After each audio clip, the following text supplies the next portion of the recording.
I've reached out to leadership on the Senate side and still waiting on details on when exactly McConnell hopes to bring this to the floor.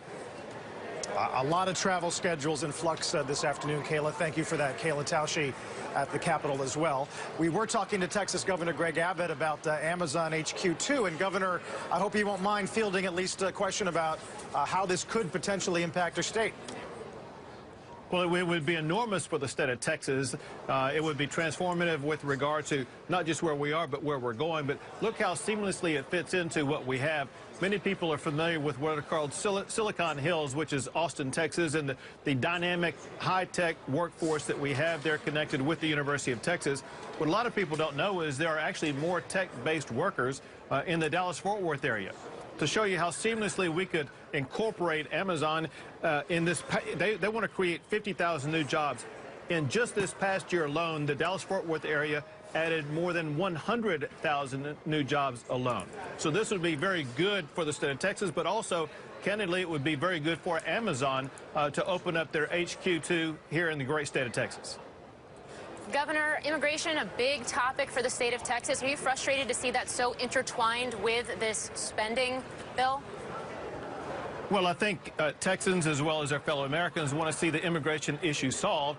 But obviously, Texans, as well as our fellow Americans, want to see the budget solved and the spending solved. And then I will add on top of that, we are fully expecting Congress to step up and do its responsibility to provide funding for the state of Texas in its recovery of Hurricane Harvey, just as they did in the aftermath of Hurricane Katrina, as well as Superstorm Sandy.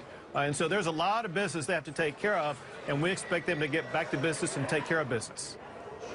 Governor, it's not just Amazon looking for new campus space. Of course, Apple already has a facility in Austin. They say they're building out another significant facility over the next few years, employing thousands of workers. Have you spoken to them about that?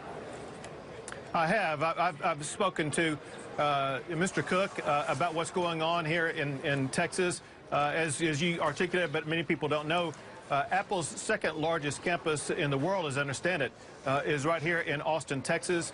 You all may or may not know, but Oracle is building a huge 27-acre campus here in Austin, Texas. And we see tremendous tech growth in the Dallas area. So the tech advancement in the state of Texas is growing very rapidly, and Amazon would dovetail into that very elegantly. What do you think you're going to have to do to get that additional Apple campus? Has Apple given you any specifics on what they're looking for, what types of workers they're looking for that additional campus they're looking to build? Well, obviously, it's still early stages, but they're looking for a well-qualified workforce. And as I was articulating earlier, what Amazon executives made clear to me is what I've heard every CEO across the country when they move to the state of Texas. I asked them the same thing. Why are you coming to Texas? The first words out of their mouth is the same thing, and that is because you have the best workforce in America. And so I know that we have the workforce that can accommodate the needs of both Apple as well as Amazon.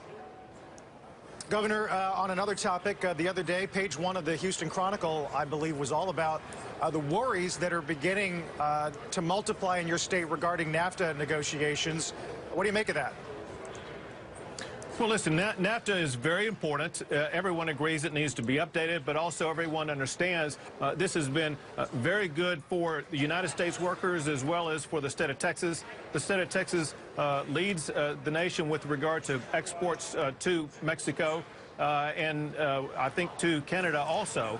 And so our export-import relationship with Mexico and Canada has been very profitable to our bottom line. We do want to see NAFTA updated, but we want to see it continued. I believe when the sun sets on this, it will be continued. I will share with you this, and that is that I know from talking to my fellow governors, especially in auto-producing states, especially in Midwestern states, the states that have the blue-collar workers that the president is appealing to, I know firsthand from those governors, they share the same position the state of Texas does, and that is they want to see NAFTA continued. Again, I think when the sun sets on this, NAFTA will be continued. Finally, one last thing on Amazon.